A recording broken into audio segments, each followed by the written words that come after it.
The massive viewing screen aboard the Imperial flagship, Star Crown, displayed what appeared to be impossible. Admiral Gray, a veteran of countless space battles, stood frozen in disbelief. His purple scales reflected the red warning lights flashing throughout the bridge as he stared at the sensor readings. "This cannot be correct," he muttered, his 4 eyes blinking in sequence. "Humans are a primitive species. They barely achieved faster-than-light travel 50 years ago." Yet the evidence before him was undeniable. The human fleet approaching the Imperial border wasn't composed of the crude ships his intelligence reports had described. Instead, a formation of sleek, angular vessels cut through space with a precision that rivaled the Empire's best squadrons. The Admiral's second-in-command, Captain Reed, an insectoid being from the Empire's outer regions, chittered nervously. "Sir, their energy signatures are unlike anything in our database. The power readings, they're off the charts." "Impossible," Admiral Gray repeated, but with less conviction this time. "The Empire has ruled the galaxy for 10,000 years. We've guided the development of 100 species. Humans were nothing but cave dwellers when we first discovered their world." The bridge crew worked frantically at their stations, gathering more data on the approaching fleet.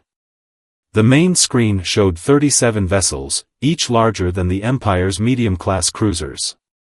Their hulls seemed to absorb light rather than reflect it, making them appear like moving shadows against the star-filled background. "Sir," one of the sensor operators called out, "we're detecting some sort of field around their ships. It's interfering with our standard scanning protocols." Admiral Gray felt a chill run down his spine. In all his years of service, he'd never encountered technology that could block Imperial scanners. The Empire's technological superiority had always been absolute, unquestioned. "Open a communication channel," he ordered, trying to keep his voice steady. The Empire's diplomatic protocols were clear: all unknown vessels must be given a chance to identify themselves before any hostile action could be taken. The communications officer worked at his console, but after a moment, he looked up with confusion evident in his compound eyes. "Sir, they're already broadcasting. On all frequencies. But it's not in any language we recognize." As if responding to the officer's words, the main screen suddenly flickered and changed. The image of the approaching fleet was replaced by a simple text message, written in perfect Imperial standard. "Greetings, Admiral Gray. We apologize for any alarm our presence may cause. We represent the United Earth Defense Force. We request a diplomatic meeting to discuss recent developments in human space technology and our place in the galactic community." The message was polite, professional, and terrifying in its implications. Somehow, the humans knew exactly who commanded this Imperial border fleet. They could penetrate Imperial communications security as easily as sending a message to a friend. Admiral Gray sank into his command chair, his scales shifting to a pale shade of gray, a sign of deep distress among his species. The humans weren't just catching up to Imperial technology, they had already surpassed it in ways he couldn't begin to understand. "Sir," Captain Reed said quietly, "what are your orders?" The Admiral stared at the message for a long moment before responding. "Alert Imperial High Command. And, accept their request for a meeting. It seems we need to reevaluate everything we thought we knew about humans." As the crew rushed to carry out his orders, Admiral Gray couldn't shake the feeling that this encounter would change the Empire forever. The humans had achieved in 50 years what other species hadn't managed in millennia. The question wasn't just how they had done it, but what else they were capable of. The diplomatic meeting was set to take place aboard the Imperial Station Unity Point, a massive structure that hung in space like a gleaming metal flower. Admiral Gray stood in the main conference room, surrounded by a delegation of Imperial officials who had arrived through emergency faster-than-light jumps. "They're approaching the station," announced the security chief, his robotic eyes whirring as they adjusted focus. "One small shuttle, as agreed." "But sir, the readings." Admiral Gray nodded. Even their smallest vessel displayed the same mysterious technology that defied Imperial scanning systems. The shuttle glided into the docking bay with impossible grace, barely disturbing the artificial atmosphere barrier. The Imperial delegation watched through security feeds as the airlock cycled. 3 humans emerged, 2 male, 1 female. They wore simple black uniforms without any obvious weapons or protection. No breathing apparatus, no shields, nothing that the Empire would consider standard diplomatic safety protocol. "They're either very foolish or very confident," muttered General Stone, the Empire's military advisor.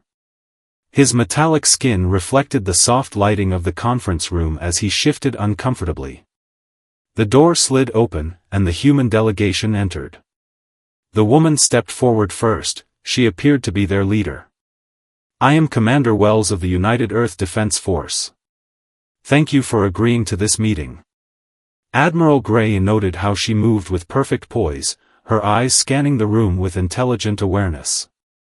The 2 men with her positioned themselves slightly behind, alert but relaxed. Their behavior spoke of absolute confidence rather than the nervousness most species showed in Imperial presence. "Welcome aboard Unity Point," Admiral Gray replied formally. "Though I must admit, your arrival has caused quite a stir in Imperial space. Your technological advancement is unexpected." Commander Wells smiled slightly. "We understand this must be surprising. Humans have always been quick learners. Once we understood the basic principles of faster-than-light travel, other developments followed naturally." "Naturally?" General Stone couldn't contain himself. "You've achieved in decades what takes most species centuries. Your ships use technology we can't even analyze." "Yes," Commander Wells said simply. "That's part of why we're here. The Empire has always classified species based on their technological development. We believe it's time for that classification to be updated." One of the male humans stepped forward slightly. "We've reviewed the Imperial database. You've been guiding species toward specific technological paths for thousands of years.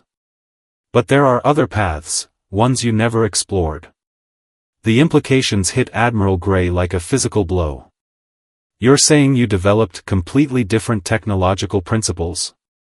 "Exactly," Commander Wells nodded. "Human minds work differently. We see patterns others miss, make connections others wouldn't consider. When we gained access to basic spaceflight, we didn't follow the standard Imperial development tree. We asked different questions, found different answers." The room fell silent as the Imperial officials processed this. Their entire system of technological advancement, carefully cultivated over millennia, had been completely bypassed by these humans. "And now?" Admiral Gray asked quietly. "Now we would like to establish formal diplomatic relations," Commander Wells replied. "As equals. We have no hostile intentions toward the Empire. In fact, we believe there's much we could learn from each other." General Stone leaned forward. "And if we refuse? If we consider your rapid advancement a threat?" The second male human spoke for the first time, his voice calm but carrying an edge of steel. "That would be unfortunate. We don't seek conflict, but we will defend ourselves if necessary. Our ships aren't just for show." Admiral Gray raised a hand to silence General Stone before he could respond. The implications were clear: the humans weren't making a request. They were announcing their arrival as a major power in the galaxy, whether the Empire liked it or not. "I believe," Admiral Gray said carefully, "that the Imperial Council will be very interested in opening diplomatic relations with Earth." Commander Wells smiled again, and this time there was genuine warmth in it. "We thought they might be. Shall we discuss the details?" News of the human fleet spread through the Empire like wildfire. In the grand meeting chamber of the Imperial Palace on the capital world, the High Council gathered for an emergency session. The massive circular room, with its ornate columns reaching toward a ceiling that displayed a real-time map of the galaxy, buzzed with nervous energy. Supreme Chancellor West, his crystalline form catching the light from countless stars above, called the session to order. The holographic projection in the center of the chamber showed the recorded images of the human fleet, along with all the data collected during the diplomatic meeting. "This changes everything," announced Council Member Blake, her gaseous form swirling with agitation inside her containment field. "These humans have developed technology that operates on completely different principles than ours. Our entire system of technological classification is meaningless." Admiral Gray, now present in person to report on the diplomatic meeting, stood at attention. The humans were clear about their position. They want recognition as equals in open diplomatic relations. Their technology is remarkable. Their ships appear to bend space itself in ways our sensors can't comprehend. "But how?" demanded Council Member Turner, his mechanical body whirring as he leaned forward. "We've guided species for thousands of years. Every civilization follows the same basic progression of technological development. It's a natural path." A quiet voice spoke from the shadows of the chamber. Dr. Ward, the Empire's leading scientist, stepped into the light. Her ancient, reptilian features were creased with thought. "Perhaps that's exactly the problem. We've been so certain of our path that we never looked for others." The chamber fell silent as she continued, "I've analyzed the preliminary data from the human ships. They don't use standard anti-gravity technology, they manipulate gravity fields directly. They don't use our form of faster-than-light travel, they fold space itself. They don't use our communication systems, they utilize quantum entanglement on a massive scale." "Impossible!" Council Member Turner protested. "The energy requirements alone would be astronomical using our technology," Dr. Ward agreed. "But they don't use our technology. They found different answers to the same questions. Their minds work differently, they see patterns we miss, make connections we wouldn't consider." Supreme Chancellor West's crystalline form pulsed with concerned light. "The question before us is not how they achieve this, but what we do about it. Their fleet sits at our border, their technology surpasses ours, and they want equal status in the galaxy. We could gather the fleet," suggested General Stone, who had also been summoned to the meeting. "Show them the true might of the Empire." "No," Admiral Gray interrupted firmly. "I've seen their ships up close. They allowed us to scan them, knowing we couldn't understand what we were seeing. That wasn't just confidence, it was a demonstration. If they wanted conflict, they wouldn't have come to talk." Dr. Ward nodded. "Besides, think about what this means. The humans developed these technologies in just 50 years. Imagine what they might achieve in another 50. We could learn from them, advance in ways we never considered possible." The Supreme Chancellor's light pulses steadied as he came to a decision. "We will open diplomatic relations. But we need to understand more about these humans. Admiral Gray, you've met them. What's your assessment?" Admiral Gray considered carefully before responding. "They're proud but not arrogant. Powerful but not aggressive. They seem genuinely interested in peaceful cooperation. But..." He paused, choosing his words carefully, "they also made it clear they won't be treated as inferiors. They know their worth. Then we shall treat them as equals," the Supreme Chancellor declared. "Dr. Ward, assemble a scientific delegation. Council Member Blake, prepare diplomatic protocols. We need to understand these humans better, not just their technology, but their way of thinking." As the council dispersed to carry out their tasks, Admiral Gray couldn't help but wonder what other surprises the humans might have in store. They had already turned the Empire's understanding of technology upside down. What other impossible things might they achieve? 2 weeks after the initial contact, the Imperial scientific delegation arrived at Earth's solar system. Dr. Ward stood on the observation deck of their research vessel, her scaled hands clasped behind her back as she stared at the approaching planet. What she saw defied all Imperial understanding of planetary development. "The readings can't be right," muttered her assistant, Dr. Miller, his crystalline form flickering with confusion. "They've transformed their entire solar system into an interconnected network."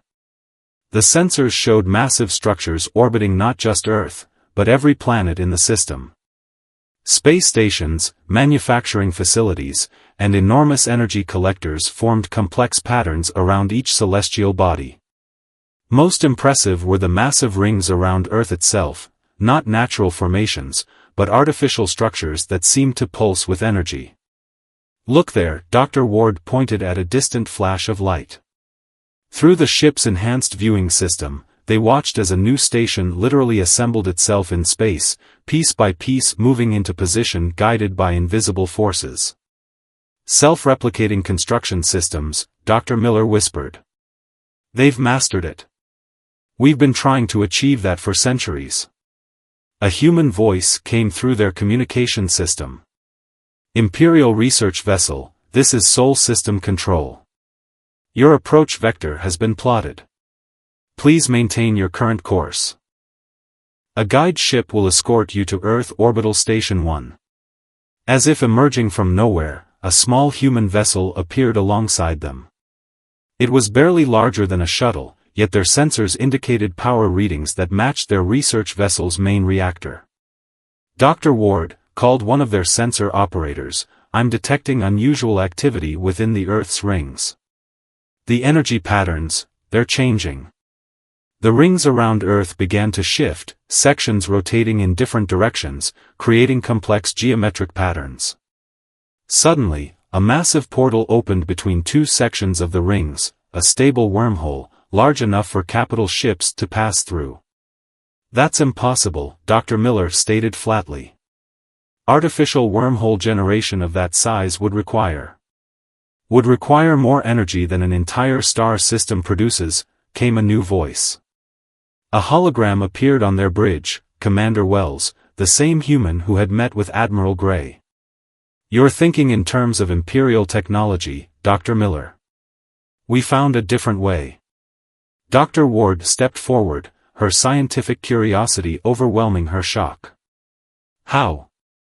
"The energy requirements alone.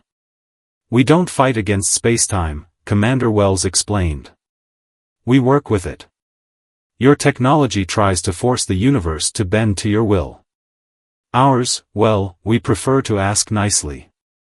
Before anyone could respond to this cryptic statement, another vessel emerged from the wormhole.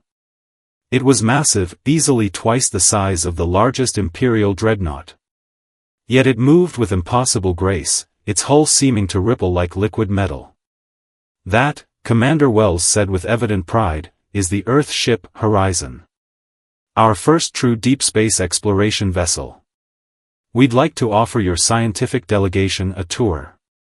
Dr. Ward found herself speechless for the first time in her centuries-long career. The ship before them wasn't just advanced, it represented an entirely new paradigm of space travel. Its very existence challenged everything she thought she knew about physics. "Commander Wells," she finally managed, "I believe we have much to learn from each other." The human's hologram smiled. "That's what we're hoping for. But Dr. Ward, remember, what you're seeing is just the beginning. We've only been at this for 50 years. We're still learning, still exploring possibilities."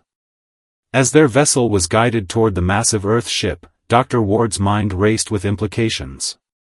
If this was what humans had achieved in 50 years, what would they accomplish in 100? 1,000?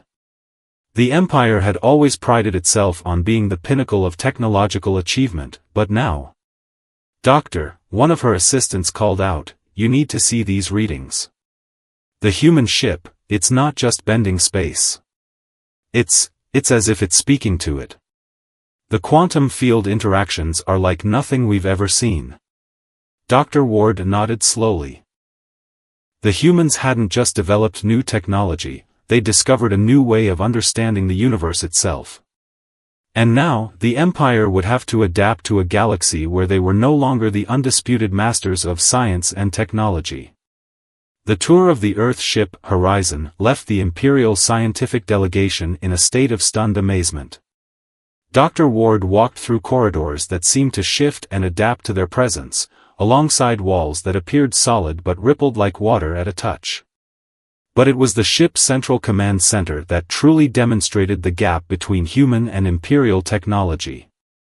"This is our primary control interface," explained Captain Foster, the ship's commander. He gestured at what appeared to be an empty room, its walls, floor, and ceiling a uniform pearl white. "Computer, activate command protocols." The room transformed.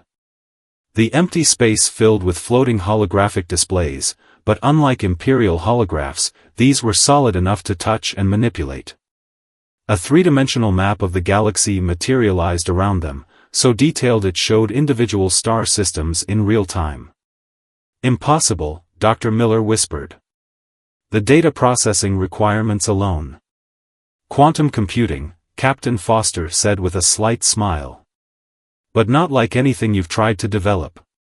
We discovered that consciousness itself has quantum properties. Our computers don't just process information, they understand it." As if to demonstrate, the captain reached out and touched a star system. The map instantly zoomed in, showing not just the planetary bodies but the very fabric of spacetime around them. "Computer, show them the jump calculations." Mathematical formulas began flowing through the air, but they weren't like any mathematics the Imperial scientists had ever seen. These equations seemed alive, adapting and changing as they watched. "The algorithms are self-aware," Dr. Ward realized, her scales shifting color with excitement. "They're not just calculating, they're thinking." "Exactly," a new voice joined them. Commander Wells stepped through a doorway that hadn't existed moments before. "That's what makes our technology different. We don't force solutions, we grow them. Our ships aren't just vessels, they're living systems." The delegation watched in amazement as Commander Wells interacted with the ship's systems. Her movements were casual, natural, as if she were simply having a conversation with a friend. The ship responded to her thoughts as much as her actions. "But the power requirements," Dr. Miller began, "are minimal," Captain Foster finished. "Because we're not fighting against nature. Our technology works with the fundamental forces of the universe. We don't need massive reactors because we tap into the energy that's already there, in space itself." Dr. Ward moved closer to one of the displays, studying the flowing equations. "These patterns, they're similar to organic neural networks, but on a quantum scale. You've created artificial consciousness." Commander Wells shook her head. "Not created, discovered. It was always there, in the quantum fabric of spacetime. We just learned how to talk to it." The implications were staggering. The Empire had spent millennia developing ever more powerful machines to impose their will on the universe. The humans had instead found a way to work in harmony with it. "There's more," Captain Foster said, touching another control. The room shifted again, and they found themselves seemingly standing in open space. "This is a real-time view from our long-range sensors. We can observe any point in the galaxy instantaneously." "Through quantum entanglement?" Dr. Ward asked. "Through understanding," Commander Wells corrected. "Space and time aren't barriers to be broken, they're mediums to be understood. Our ships don't just travel through space, they communicate with it." As the Imperial delegation tried to process this revelation, an alert sounded, soft and musical, nothing like the harsh Imperial warning signals. A new display appeared, showing a distant sector of space. "Speaking of communication," Captain Foster said, his expression growing serious, "there's something you need to see. We've detected something approaching Imperial space, something that neither your Empire nor humanity has encountered before." The display zoomed in on a cluster of strange objects moving through the void. They defied analysis, seeming to exist in multiple dimensions at once. "This," Commander Wells said quietly, "is why we chose to reveal ourselves to the Empire now. There are things out there that neither of us fully understands. Perhaps it's time for humanity and the Empire to face them together.